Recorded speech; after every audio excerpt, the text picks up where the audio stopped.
The train hissed like a tired animal as it came to rest, steam curling into the pale afternoon sky, and Clara Whitmore sat frozen on the hard wooden bench of the frontier station with a folded letter trembling in her hands, the paper already soft from being opened too many times during the long journey west, each mile pulling her farther from the life she knew and closer to a man she had never met, a marriage arranged through ink and desperation rather than love. And as she stared at the familiar handwriting of her aunt telling her she could still turn back, that it wasn't too late, that a woman's worth was not defined by how far she was willing to run from hunger and loneliness, a small shadow fell across her skirt, and when she looked up, startled, she saw a little boy standing before her, no more than 6 or 7, with sun-tousled curls and dust on his boots, his hands cupped carefully around a single yellow wildflower as if it were the most precious thing in the world. And he held it out to her without a word, his wide brown eyes hopeful and shy all at once, and something in Clara's chest cracked open before she could stop it, because no one had looked at her that way in years, as if she mattered simply for being there, and she reached out almost instinctively, accepting the flower with a smile that wavered like a flame in the wind, whispering a soft thank you, when a man's voice behind the boy said his name, firm but gentle, Eli, and Clara turned to see him for the first time,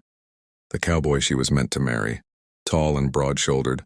wearing a worn hat pulled low and a vest faded by sun and labor, his eyes sharp but tired, the eyes of someone who had buried grief deep, enough to survive but not deep, enough to forget.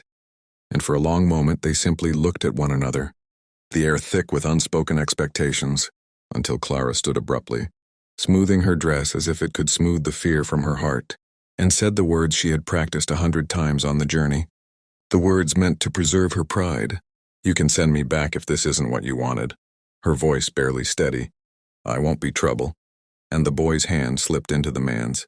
clinging tight, and the man looked down at him, then back at Clara, and the silence stretched long enough for doubt to bloom, for regret to take root,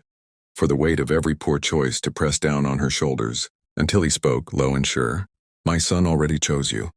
And Eli squeezed his hand harder, nodding as if to seal the truth of it. And in that moment Clara realized this wasn't just about survival or marriage or duty. It was about a broken family daring to hope again, though the path ahead was far from gentle, because the ride to the ranch revealed the harshness of the land in the distance, between the station and any notion of comfort. And when they arrived at the modest homestead with its weathered porch and fields, still scarred from drought, Clara wondered if she had traded one kind of hunger for another, emotional instead of physical, and the first night passed with awkward politeness and heavy silence, her sleeping in the spare room while Eli lay awake staring at the ceiling, wondering if he had done the right thing by bringing a stranger into his son's fragile world, while Clara clutched the wildflower pressed between pages of her Bible, asking God for strength she wasn't sure she possessed. And the days that followed were filled with small tests, burnt bread, misunderstood chores, neighbors who watched with curiosity and judgment, whispers about mail-order brides, who came with secrets and left with regrets. But through it all, Eli watched how Clara spoke to Eli gently, how she listened when he talked about his mother, how she never tried to replace her yet never pulled away from the boy's affection. And one evening as the sun dipped low and painted the land gold, Clara finally confessed what haunted her most, that she feared being unwanted, disposable, a mistake to be corrected, and Eli surprised her by admitting he feared the same thing, that he had lost his wife to illness and nearly lost himself to bitterness, and that when Eli had run up to the station that day with a flower in his hand, it felt like a second chance neither of them had earned but both desperately needed. And as the chapter of their lives closed with the wind rustling through the grass and the promise of something, fragile yet real, taking root, the story invited the listener to lean closer, to stay, because what happens when strangers become family is a journey worth following. And if you've felt that pull in your heart, that quiet hope, then this is the moment to subscribe, to walk with them through the trials ahead, because the hardest choices and the deepest love were still to come.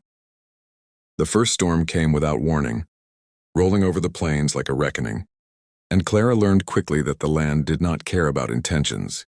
only resilience, as rain battered the roof and wind clawed at the shutters, and she stood shoulder to shoulder with Eli, holding boards in place, their hands brushing, their breaths sinking in quiet determination. And afterward, as they sat by the fire wrapped in shared exhaustion, something shifted between them. Not romance yet, but trust, the kind forged when survival requires cooperation. And days turned into weeks where Clara proved herself not by perfection but by persistence, rising before dawn, learning to cook over fire, mending clothes, listening more than speaking, while Eli slowly let his guard down, allowing laughter back into his home,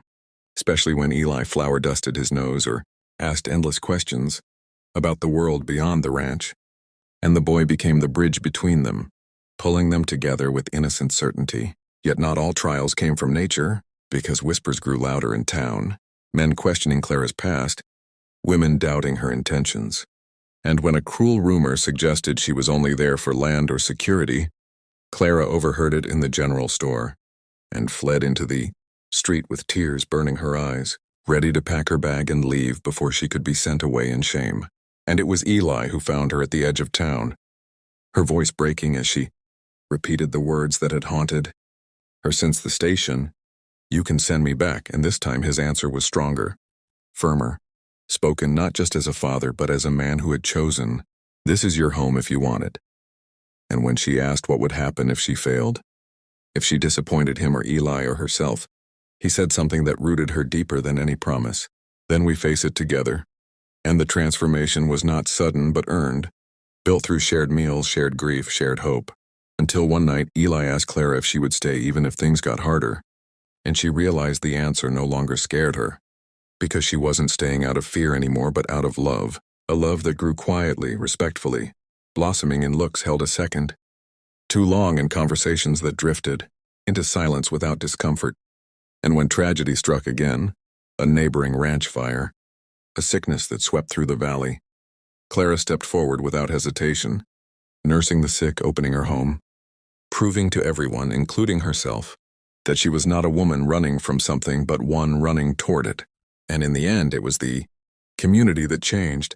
seeing not a mail-order bride but a mother in action, a partner in hardship. And when Eli stood beside her one evening and finally asked her to be his wife, not out of arrangement but choice, Eli cheering as if he'd known all along, Clara answered with tears and a smile, knowing the journey that brought her there was worth every mile. And as the story closes on a family built not by blood, alone but by courage and compassion, it reminds the viewer that sometimes the bravest thing you can do is stay. And if this story touched you, if you believe in second chances and chosen families, then don't walk away yet. Subscribe to the channel, because more stories like this are waiting, stories that remind us love can arrive in the most unexpected ways, and that sometimes all it takes to change a life is a single choice, and a child brave enough to offer a flower.